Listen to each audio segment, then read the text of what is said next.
ഏതാ അതിപ്പോ 200%. പലിശയും കൂടി ചേർത്തിട്ടാ. ലീഗ് പൊതുവിലൊരു സോഫ്റ്റ് പാർട്ടിയാണല്ലോ, നമുക്കറിയാലോ. അല്ലേ? ലീഗ് ഒരിക്കലും ഒരു ഹാർഡ് പാർട്ടി ആയിട്ടില്ല. League is a soft political party. അവരുടെ എല്ലാ വിഷയത്തിലും അവരുടെ ഒരു നിലപാട് അതാണ്. ഇപ്പോൾ മിനിയാന്ന് ബഹുമാനപ്പെട്ട ക്ലീമിസ് തിരുമേനി വരെ അവിടെ ഉണ്ട്. അപ്പോൾ ലീഗിൻ്റെ ഒരു ആറ്റിറ്റ്യൂഡ് പൊതുവിൽ ഇങ്ങനെയാണ്. അപ്പോൾ ആ ലീഗിനെയും ആ തങ്ങളെയാണ് ഇപ്പോൾ പിണറായി വർഗീയവാദിയാക്കുന്നത്. നിങ്ങൾ മനസ്സിലാക്കണം. RSSകാർ പറയില്ല, RSSകാർ അത് നമുക്കറിയുന്ന പൊളിറ്റിക്കലി ആ ഘട്ടത്തിൽ അവരോട് നമ്മൾ എതിർത്ത് നിൽക്കുമ്പോഴും രാഷ്ട്രീയപരമായിട്ടുള്ള എതിർപ്പുകൾ മുസ്ലിം ലീഗിനോട് നിൽക്കുമ്പോഴും നമ്മൾ ബഹുമാനിക്കേണ്ട വ്യക്തികളെ ആ ഒരർത്ഥത്തിൽ നമ്മൾ ബഹുമാനിക്കണ്ടേ. അങ്ങനെ ബഹുമാനിക്കപ്പെടുന്ന ഒരു സൊസൈറ്റിയെ മുസ്ലിം ലീഗിനെ RSSുമായും എന്താ പറയുക STPയുമായും ജമാഅത്ത് ഇസ്ലാമുമായി കൂട്ടിക്കെട്ടാനുള്ള ഈ വെപ്രാളം എന്നാ തുടങ്ങിയത്? ഈ പാർലമെൻറ്റ് ഇലക്ഷൻ റിസൾട്ടോട് കൂടിയല്ല. നിങ്ങളൊന്ന് ആലോചിച്ച് നോക്കൂ. അതിൻ്റെ മുമ്പ് ഇങ്ങനെ മെല്ലെ പറയുള്ളൂ. പാർലമെൻറ്റ് ഇലക്ഷൻ കഴിഞ്ഞതോട് കൂടിയിട്ട് എന്തായി? മുസ്ലിം ലീഗും അതും പോട്ടെ, ഈ പറയുന്ന ബഹുമാനപ്പെട്ട സാദിഖ് അലി തങ്ങളടക്കം എന്തായി? വർഗീയവാദിയായി. അതിനെന്താ പറയുന്നത്? ഒന്നുകൂടി അടിവരടുന്നത് ശിഹാബ് തങ്ങൾ ഇങ്ങനെ ആയിരുന്നില്ല. ആ ഒരു ലെവലിലേക്ക് ഇത് എസ്റ്റാബ്ലിഷ് ചെയ്യാൻ നോക്കുകയാണ്.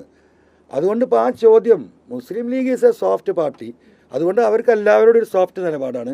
അവർ എന്നോടും ആ സോഫ്റ്റ് നിലപാട് എടുക്കുന്നുണ്ട്.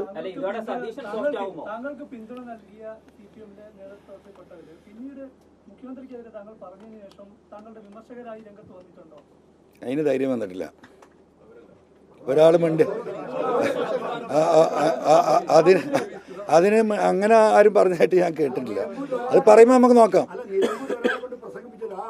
അല്ല, അയാൾ സാധുവാണ്. വിജയരാഘവൻ സഖാവിനെതിരെയൊന്നും ഞാൻ വ്യക്തിപരമായിട്ട് ഒന്നും പറയാൻ ഉദ്ദേശിക്കുന്നില്ല. നിലമ്പൂർ സ്ഥാനാർത്ഥി ആരാണെന്ന് UDF തീരുമാനിക്കുന്ന ആര്യ ഷൗക്കത്ത് പറയുന്നു. ഞാനും ജോയും ഒരുമിച്ച് പ്രവർത്തിക്കും, ഞങ്ങൾക്കിടയിൽ തർക്കമില്ല എന്നൊക്കെയാണ് പറയുന്നത്. അപ്പോ അവിടെ UDF ആണ് സ്ഥാനാർത്ഥിയെ തീരുമാനിക്കുന്നത്. മൂപ്പര് കഥ എഴുതി കഴിഞ്ഞ് പെട്ടെന്ന് എത്തിയോ നാട്ടിൽ? എന്തെങ്കിലും അയാൾ ചെയ്യുന്ന ജോലി ചെയ്തോട്ടെ. അയാൾ ആ കാര്യം നമ്മൾ റെസ്പെക്റ്റ് ചെയ്യേണ്ടത് റെസ്പെക്റ്റ് ചെയ്യണല്ലോ. ആ കാര്യത്തിൽ പുള്ളി നല്ല കലാകാരനാണ്. ഇത് എഴുത്തിൽ അപ്പം അത് വെറുതെ ഡിസ്റ്റർബ് ചെയ്യണ്ട. ഇപ്പോൾ പ്രതിപക്ഷ നേതാവിനെതിരെ നേരത്തെ ഉന്നയിച്ച ആരോപണങ്ങളെല്ലാം തന്നെ അത് തെറ്റായിരുന്നു എന്ന് പറയുന്നു.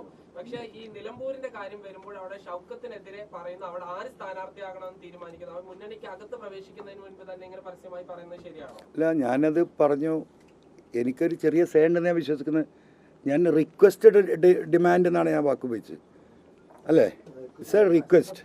അത് കൺസിഡർ ചെയ്യേണ്ട ആരാണ്? UDF ലീഡർഷിപ്പാണ്. സ്വാഭാവികമായി മലയോര മേഖലയിലെ വിഷയം ഏറ്റെടുക്കേണ്ട ആ സമുദായത്തെ ഒരംഗം കൂടിയാണ് അദ്ദേഹം. ഈ 73 ഈ മെമ്പർമാരിൽ, അസംബ്ലി മെമ്പർമാരിൽ 3 ആളുള്ളത് ആ കമ്മ്യൂണിറ്റിയിൽ നിന്ന്. ഏകദേശം മലബാറിൻ്റെ ഈ പറയുന്ന മലയോര മേഖല നമ്മൾ എടുക്കുകയാണെങ്കിൽ 30% ഉണ്ടാവും ക്രൈസ്തവ കമ്മ്യൂണിറ്റി. അപ്പോൾ ഇത് അനുഭവിക്കുന്നവർക്കേ ഇത് പ്രസൻറ്റ് ചെയ്യാൻ പറ്റുള്ളൂ. ഇപ്പം എന്താ സണ്ണി ജോസഫ് നിൽക്കാതെ പറയല്ലോ എല്ലാ സമ്മേളനത്തിലും. കാരണം പുള്ളിക്ക് അവിടെ ജീവിക്കാൻ വയ്യ. പുള്ളിക്കത് അറിയാം.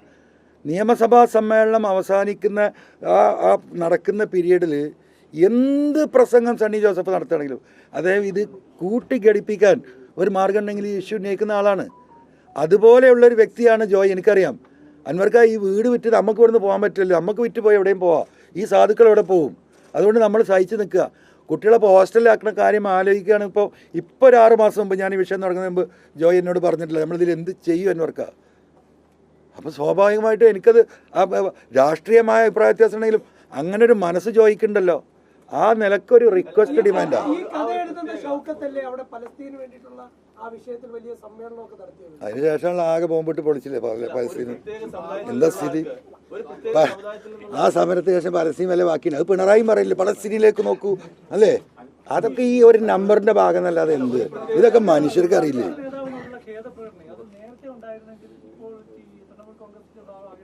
നേരത്തെ എന്തൊക്കെ കഴിഞ്ഞു പോയി മാഷെ. നമ്മളിപ്പോഴത്തെ പറയാം. അല്ല, അതൊക്കെ നിലനിൽക്കുന്നുണ്ടല്ലോ. അല്ല, ആ ആക്ഷേപങ്ങൾ നിലനിൽക്കുകയും അന്വേഷണങ്ങൾ നടന്നുകൊണ്ടിരിക്കുകയും ചെയ്യാണ്. ആ അന്വേഷണത്തിൽ വസ്തുതയുണ്ടെന്നുള്ളതിൻ്റെ ഏറ്റവും അവസാനത്തെ തെളിവാണല്ലോ ഈ പറയുന്ന വിജിലൻസ് ഡയറക്ടർ അവരുടെ റിപ്പോർട്ട് തള്ളിയത്.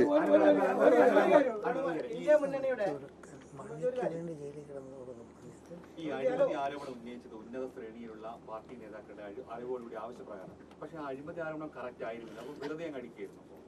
ഏത് അഴിമതി ആരോപണം? അല്ലല്ല, ഞാൻ പറഞ്ഞില്ലേ, നിങ്ങൾ കറക്റ്റല്ല നിങ്ങളുടെ ക്വസ്റ്റ്യൻ. ഞാൻ പറഞ്ഞു, I will clear you that.